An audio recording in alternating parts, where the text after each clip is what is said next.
बहुत ही खूबसूरत मंदिर बना है और इसका रेनोवेशन, ब्यूटिफिकेशन बहुत ही शानदार है, अद्वितीय है। इस क्षेत्र में इस तरह का मंदिर कहीं नहीं मिलेगा देखने को, तो इसकी खुशी है मुझे। और इसी दरमियान मैं चूँकि 2-3 दिन पहले यहाँ पे आया, तो मुझे लगा कि 26 जनवरी को तो जिस पद पे हूँ, वो कोई पॉलिटिकल पोस्ट नहीं है, मैं मिनिस्टर नहीं हूँ, एमएलए नहीं हूँ और वो दायरा हम लोग का सीमित होता है, हम न्याय क्षेत्र से आते हैं। जुरिडिक्शन हम लोग का अलग है, बट उसके अलावा भी हमारी चाहत हमेशा रहती है, यहाँ के कैबिनेट मिनिस्टर चौबे जी हैं, 3 चीज़ कॉमन है हम लोग में, नीतीश जी चीफ मिनिस्टर में, अश्विनी चौबे जो केंद्र में मंत्री हैं और मुझ में, कि हम लोग तीनों लोग एक ही विश्वविद्यालय के पढ़े हैं। तो समानता ये है हम लोग कौन-सा विश्वविद्यालय बता दीजिए? पटना यूनिवर्सिटी में हम लोग पढ़ते थे। तो फासला था 5-7 साल का फासला था, लेकिन हम सबसे ज़्यादा खुशी किसी भी व्यक्ति को तब मिलती है जब अपने जन्मभूमि पर आकर कुछ करता है। हमारे साथ जज कोर्ट में और यहाँ पर आकर के झंडा फहराए हैं। आज 26 जनवरी है। चलिए मैं इनसे सीधे जुड़ता हूँ और जानने का प्रयास करूँगा कि झारखंड छोड़ कर के बिहार में वो भी अपने जन्मभूमि पर आकर झंडा फहराने का क्या कारण है? सर आईबीएन से भारत में आपका स्वागत है। हाँ, थैंक यू। ये मेरा सवाल ये है कि रांची छोड़ कर के यहाँ पर बिहार में वो भी गाँव में, ब्रह्मपुर विधानसभा के एक गाँव भरखर है, यहाँ पर आकर के झंडा फहराने के पीछे क्या कारण है? देखिए यहाँ पर आने का मुख्य उद्देश्य है कि 27 जनवरी को बाबा बृहस्पतिनाथ टेम्पल का रेनोवेशन है और टेम्पल ये हजारों वर्ष पुरानी टेम्पल है और हमारे यहाँ इस क्षेत्र में बक्सर में मुख्यमंत्री हुए, कैबिनेट मिनिस्टर हमेशा बक्सर का जो एमपी होता है, अधिकतर लोग कैबिनेट मिनिस्टर होते हैं। आईएएस, आईपीएस ऑफिसर से ये धरती भरमार है। यहाँ के first ICS LP Singh Bihar के फर्स्ट आईसीएस बने थे। लेकिन जजेस भी यहाँ पर हुए हैं यहीं के, लेकिन इस मंदिर के बारे में किसी ने नहीं सोचा। तो मैं जब हमारा ओथ हुआ था एलिवेशन के बाद 16th में 2016 में, तो मैं यहाँ पे आया और मंदिर में पूजा करने गया। तो मुझे लगा कि बाबा का कुछ इंडिकेशन है, तो मुझे लगा कि हमें ये ज़िम्मेवारी दी जा रही है इसके रिनोवेशन का। तो ये बहुत बड़ी बात है, ऐतिहासिक महत्व है इस मंदिर का, तो इसके लिए मैंने इसका बीड़ा उठाया और आज सपना साकार कल होने वाला है। 27 तारीख को मुख्यमंत्री स्वयं आ रहे हैं। तो राज्य सरकार के सहयोग से, प्रशासन के सहयोग से और आम लोगों के सहयोग से ये सपना साकार हो रहा है। बहुत ही खूबसूरत मंदिर बना है और इसका रेनोवेशन, ब्यूटिफिकेशन बहुत ही शानदार है, अद्वितीय है। इस क्षेत्र में इस तरह का मंदिर कहीं नहीं मिलेगा देखने को, तो इसकी खुशी है मुझे।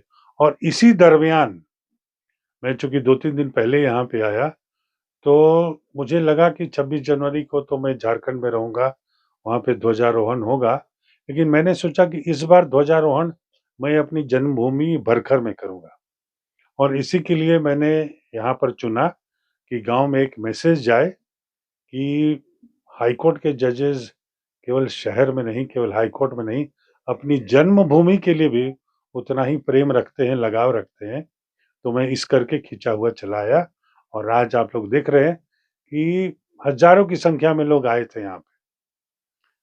ऑफिसर्स, इवन बड़े तबके से लेके छोटे तबके तक झाड़ू-कस भी लोग वहाँ पे पचासों, सौ की संख्या में मौजूद थे। Police officers, BDO, CEOs, inspectors, collector का चूँकि खुद वहाँ पे होता है ध्वजारोहण, वो नहीं आए, बाकी सारे लोग आए और हम लोग को इस बात की खुशी है, हम लोग शपथ लेते हैं गीता की और गीता हमारे सामने पड़ा हुआ है, आप देख सकते हैं।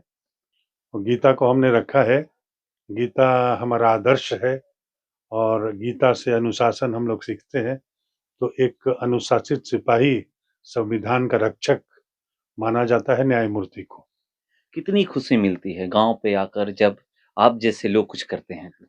देखिए गाँव पे आना मेरे लिए कोई नई बात नहीं है, पहले भी आता था, लेकिन अब भी हमेशा गाँव 2 बार तो आता ही हूँ, लेकिन इधर कुछ आना-जाना बढ़ गया है उस मंदिर को करके और हम ही नहीं, हमारे साथ हाई कोर्ट के 10 जजेस कल आ रहे हैं।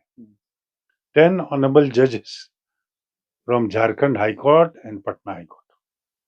सारे लोग यहाँ पे आ रहे हैं। बहुत सारे उधर से आईएएस, आईपीएस ऑफिसर्स भी आ रहे हैं। सबों में एक खुशी है, एक ललक है कि मुख्यमंत्री ने स्वयं कहा, मैं मिलने गया था, कि आप झारखंड में होके और अपने जन्मभूमि के बारे में इतना सोचते हैं, तो हम लोग के लिए तो ये प्रेरणा है और इसके लिए हम लोग जितना बन पड़े करेंगे। और इस क्षेत्र को लेकर के हम लोग बात करेंगे, कहाँ-कहाँ कमियाँ अभी तक रही है, जहाँ पर आप अपना प्रयास करने वाले हैं? देखिए, मैं जिस पद पे हूँ, वो कोई पॉलिटिकल पोस्ट नहीं है, मैं मिनिस्टर नहीं हूँ, एमएलए नहीं हूँ और वो दायरा हम लोग का सीमित होता है, हम न्याय क्षेत्र से आते हैं। जुरिडिक्शन हम लोग का अलग है, बट उसके अलावा भी हमारी चाहत हमेशा रहती है, यहाँ के कैबिनेट मिनिस्टर चौबे जी हैं, हमारे मित्रवत हैं, हमारे साथ यूनिवर्सिटी में एक ही यूनिवर्सिटी में 3 चीज़ कॉमन है हम लोग में, नीतीश जी चीफ मिनिस्टर में, अश्विनी चौबे जो केंद्र में मंत्री हैं और मुझ में, कि हम लोग तीनों लोग एक ही विश्वविद्यालय के पढ़े हैं। हुँ। तो समानता ये है हम लोग कौन-सा विश्वविद्यालय बता दीजिए? पटना यूनिवर्सिटी में हम लोग हुँ। पढ़ते थे। तो फासला था 5-7 साल का फासला था, लेकिन हम लोग एक-दूसरे को स्टूडेंट पीरियड से ही जानते थे। हुँ। तो इसका फ़ायदा मुझे मिलता है और वो लोग जब मैं आता हूँ तब आते हैं लोग, मिलते हैं, शरीक होते हैं और प्रयास यही रहता है कि जितना कर सकूँ अपने जन्मभूमि के लिए, उतना करूँ, कोई कसर बाकी न रह जाए। दिखाने के लिए तो बहुत लोग आते हैं सामने कहते हैं कि ये करेंगे, ये करेंगे।